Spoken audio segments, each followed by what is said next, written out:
What's going on? Strolix Art here, and I apologize for my absence. I'm really sorry about this. Real life got in the way. Unfortunately, last month wasn't my month whatsoever at all. But I'm back, and we're back with another Boruto chapters. This time, these are, from the count of it, 4 chapters that I've read. I had to write it down here because my memories aren't really that strong. So I'm reviewing it like this. But yeah, with that said, I hope you all enjoy and let's get started. So 34 focuses more so on Kawaki's character and the aftermath after the Delta fight. I'm also really surprised actually that Naruto still during this battle seemed, well, it was confirmed that he was holding back since he was not trying to kill her, but he was actually he was going to mobilize her, which he did for interrogation reason. Well, he didn't really immobilize her. He just knocked her out straight up. But like, still, he didn't kill her. He didn't finish her off. So after this, he wanted to take her, but unfortunately, she just blew herself up. And it turns out she was one of those, like, she had multiple versions or variant of her, which means that she's either she's a complete cyborg, I guess, or machine. But yeah, she's definitely not human, considering they can create multiple versions of her, right? Kawaki's hand completely destroyed, but he received an artificial hand, which is also pretty cool. Even though Katsuki said or stated that he wasn't able to like create an arm like that for Kawaki or connect the chakra with Kawaki's, which I guess I'm still kind of confused with the whole ninja tech thing. I gotta read into it more. But Naruto basically connected his chakra to the hand that is supposedly Naruto's to have it work for Kawaki, which is also nice. And I also like the message that was shown there, as Naruto said quite literally that this is how you connect. That chakra is literally connecting to everyone. And Kawaki also at this point seems to have softened and opened up a lot to this family. Him interacting with everyone, him also interacting with Boruto more, and transitioning to him fixing the vase. That was really nice. I liked the chapter.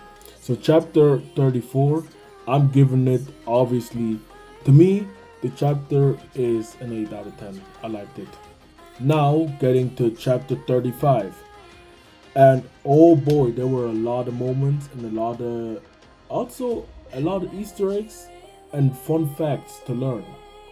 So we learned that Kurama, and this is where the fun fact began after Kurama and Kawaki started interacting. Kurama seemed kind of like similar to Shukaku in that instance, because when Gaara fell asleep, Shukaku took over. But in this case, Kurama, he didn't really take over, he more so like, I guess, interacted with Kawaki with his chakra. But it was still pretty fun to see. And also, man, it was so wholesome the way Kurama explained Naruto's story. Also, looking at Kawaki, seeing the similarities between him and Naruto, and kind of softening and opening Kawaki up to just the dynamic alone between him and Naruto, why Kawaki gets like, why Kawaki can relate to Naruto so much and the other way around. And the fact that Kawaki asked Kurama if he thinks that Kawaki also gets to live this I guess lifestyle where he gets to be with friends, that he gets to be similar to Naruto, and Kurama straight up told him it is possible, but it ain't gonna be easy, but it's gonna be possible. And seeing Kawaki emotional in that scene, it kind of hit different, man. It was really wholesome. Also, Jesus, wait. I wrote down because again I've read a lot of chapters and I wanted to get to the key point. So we get to this point where Kawaki is still fixing the vase, which is pretty hilarious. He tells Boruto that in broad daylight in front of everyone that Jigen is the main reason for him receiving karma, dropping this huge bombshell. And the reason why I wrote it down is because I did not expect that. Like, I expected it to be told in a quiet room or something, but for Kawaki to tell him that straight up out of the open, telling that in front of Sarada, Naruto, everyone, like, no problem whatsoever. It also shows that Kawaki really has placed his trust into everyone, not just Boruto, but mainly Boruto, because those two are like literally sharing the same. They're in the same boat here with the karma situation. And Boruto calling Kawaki brother, that was, yo, that was so wholesome. That was literally so wholesome. And it's not like with Naruto and Sasuke where they were like best friends, and they kind of with Naruto and Sasuke it was like those two always liked each other but they didn't know how to like admit it. Kind of like a crush thing, how to like confess to your girl or the other way around, some shit like this. Yeah, I'm literally comparing Naruto and Sasuke to that. I'm sorry at this point. It was kind of that goofy, but at the same time, it was also nice. The story between Naruto and Sasuke.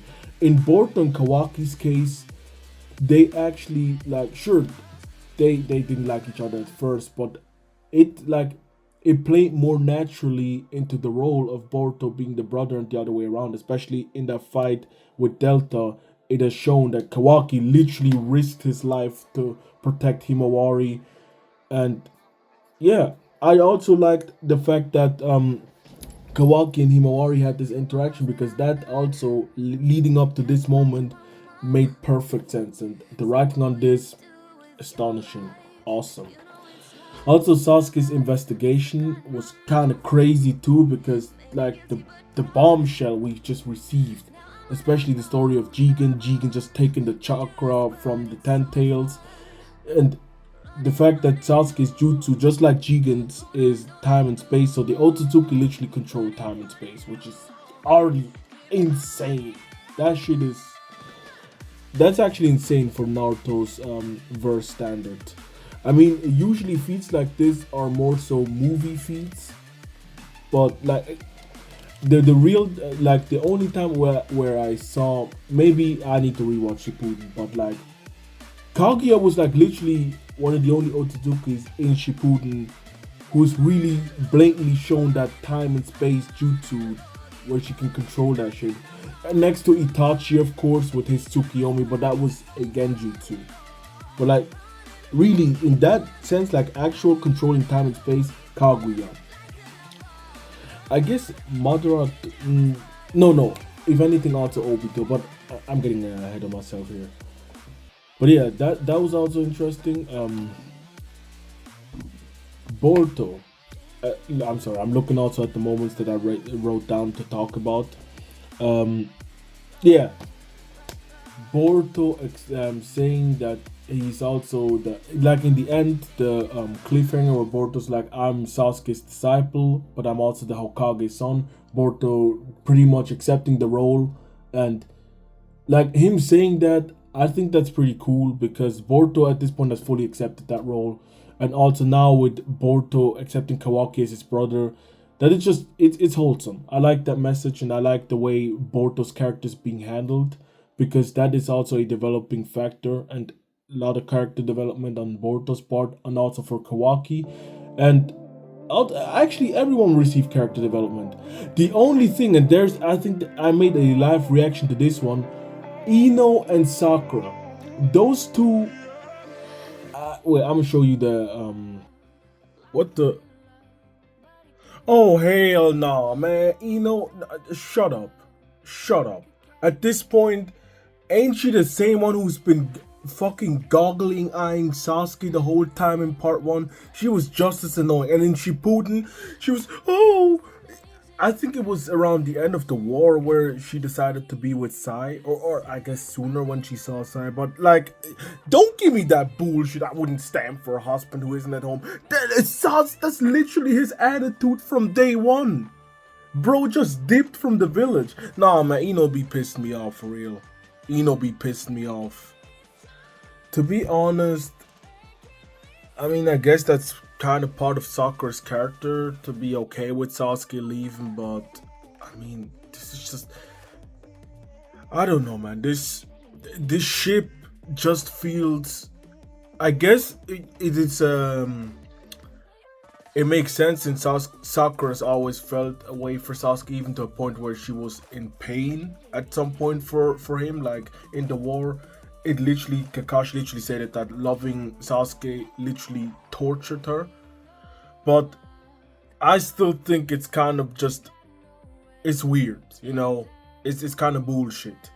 For her to be okay with the fact that he's just leaving, just like, she's just, at this point, I feel like Sakura is settling for less, which is a character regression, in my opinion, because Sakura does seem like this straight, strong, forward character. At least that's what was portrayed in Shippuden. Yeah, sure. Some could argue that's kind of the mask that she was wearing up until the Five Kage summit, where she like blatantly couldn't stand the fact that her lover, or the person she was in love with, caused so much damage, and she wanted to settle it because she placed this burden on Naruto to save Sasuke for her. But at the same time, it just, I don't know, man. It just feels weird, especially considering the fact that he left the village. She asked Naruto to bring him back. Now he's back, but he's still not like fully there. He's always gone. So already that is just kind of weird to me to read when she says it like this. Like she feels kind of lonely, but she's okay. But I don't know, man. It's just, to me, it just rubs me the wrong way.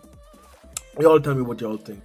Yeah, I understand what the writers were trying to do with Sakura and Ino, but seeing Sakura in this position kind of pisses me off because look, there was a lot to have been done for Sakura's character, and for her to just be like, yeah, I'm cool with the fact that Sasuke's just leaving and stuff like this. I don't know. It just, maybe they're gonna showcase more. Maybe they're gonna have more interaction between Sakura and Sasuke, but this stick just, to me, it ain't it.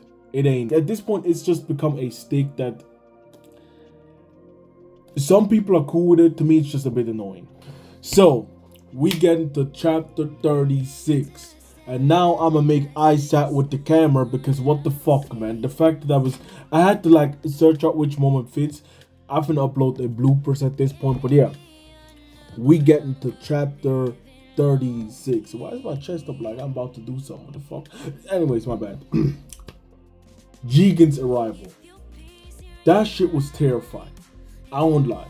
Because the fact that not only did this dude, he sent Kaji and Koji on a mission. I already knew like that shit was like, what the fuck is Koji doing?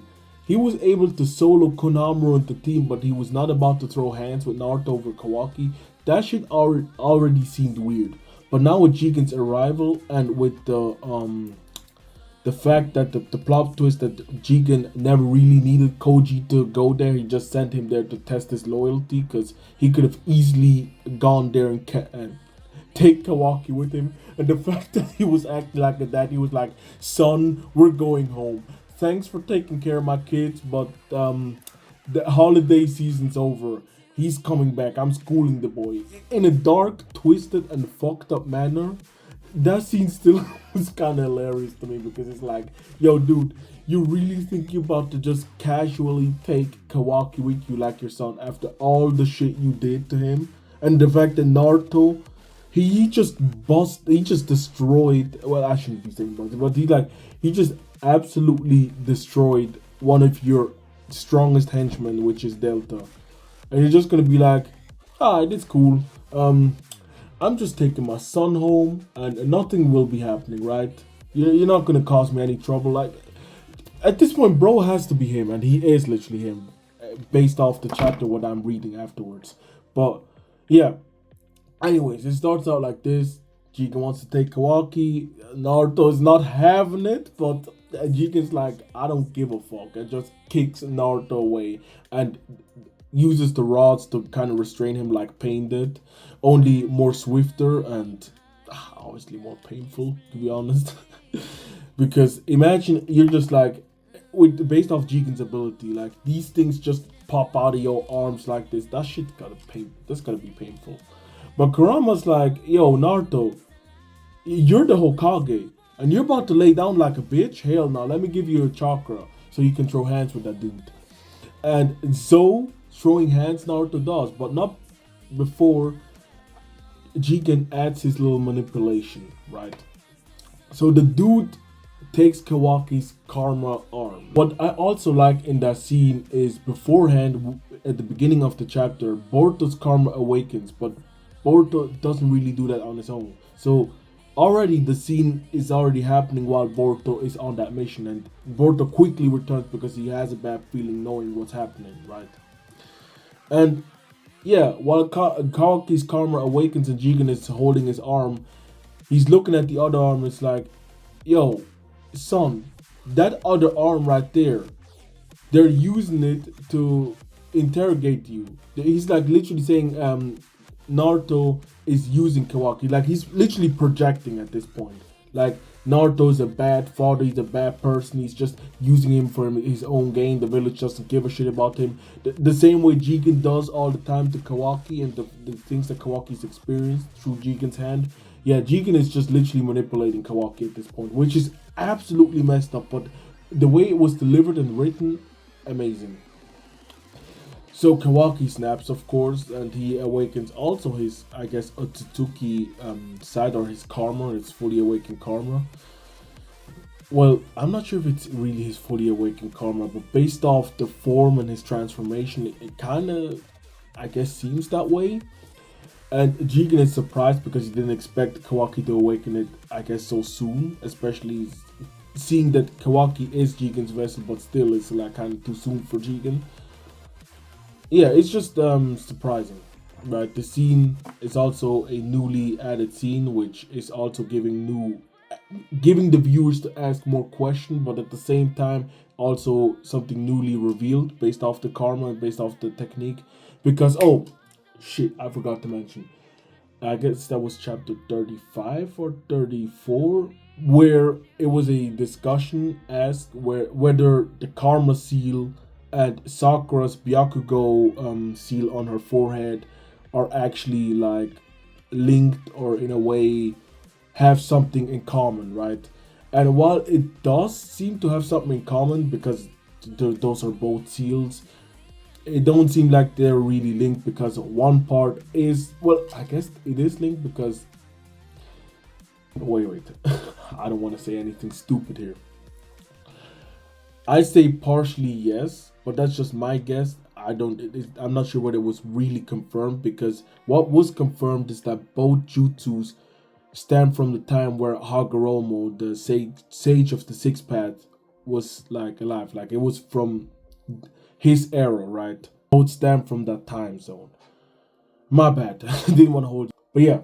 So Kawaki goes and awakens his karma through the anger and rage that he feels towards Jigen disrespecting Naruto as a Hokage, and also the fact that Jigen tells Kawaki he's not his dad. Jigen literally is just manipulating Kawaki and saying that he does not care about you. He's not your father. I'm your father. I'm taking care of you. And yeah, just being a straight up asshole about it. And then Naruto just hits him with the dynamic entry, kicks the living shit out of Jigen, and is in Kurama mode. But now, while that didn't do anything to Jigen, like realistically speaking, because we're getting to that part, but it's still hilarious to see Naruto pulling that off while Jigen and Kawaki having a dialogue. I like how in this entire sequence, Jigen seemed non-confrontational, and Kawaki was also shitting himself because he's just straight up told Jigen, hey look, just take me, don't kill the Hokage, leave him be, if I'm coming with you, you spare the others. And Jigen's like, alright cool, if there's not gonna be any complications, then fine, we're going. And Naruto's like, hell no, you're not going anywhere. And Jigen's like, oh, So you want to stand in the way? Word? Alright. Let's teleport. I'm sending you to a place where I'm leaving you stuck here and I'm getting my son. See, Jigen literally pulled off an Angstrom Levy. That is just... he was just about to strand Naruto in that fucking dimension, leaving him to starve. But Sasuke just intervenes. He just comes a second before Jigen is about to leave, and he's like, hell nah. You taking my big boot as well, kicking Jigen away as well, like them two. Hey, I'm loving it. and the fight starts. And I've seen the anime. Unfortunately, I didn't get to read chapter 38, but going by what happened in the anime and the fight in the anime, it was the animation was top notch. I like the fight in the anime. Yeah, they received a full kind of ass whoopings, like if you've ever seen one. I was expecting when I first saw the fight in the anime, I was expecting a Naruto and Sasuke versus Momoshiki where they just wipe the floor with Jigen, and then Jigen just comes up with a way to escape and take a walk in, then get drowned. Nah, Jigen manhandled these two like he was playing with children. He had no problem, no trouble whatsoever beating the living brakes off of both of them. And yeah, Jigen just leaves them to die. I know I shouldn't be saying this since I haven't read chapter 34, but this is literally an adaptation of the fight, and those two stood no chance. They literally stood no chance whatsoever. But that's it. That was my review from the 4 chapters, and I appreciate you guys for watching, and I'm seeing you all in the next Boruto video.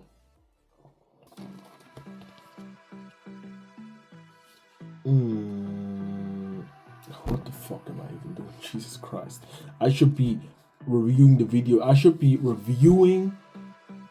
No, I should be reading and then turning on the camera. Otherwise, I'm not even making eye contact. It's fucking cringe. What the hell am I doing? I'm just like, this is cringe. I'm not even posting that video. I'm saying fuck this shit. Like, if I'm posting this shit, how? Like, what the fuck?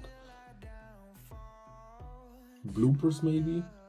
Nah, I'm not doing this. What do I have? Jesus Christ. Okay. I wrote down. This is what I wrote down.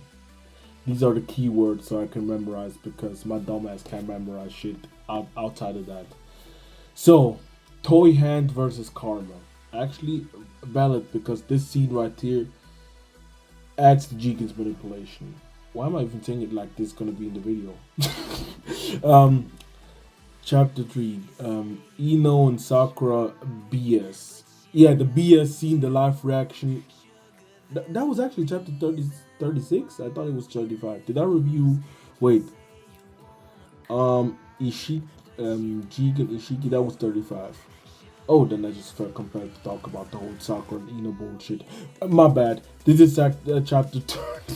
Fucking 6. Holy shit. Jigen's karma. Oh, which how he managed to teleport to Naruto's house, and Naruto just delivering the dynamic entry. I fucking love the fact that Naruto just kicked the shit out of Jigen. So, that was bloopers. Fuck all of that. Holy shit. Yeah. X the fuck out of this cringe moment right here.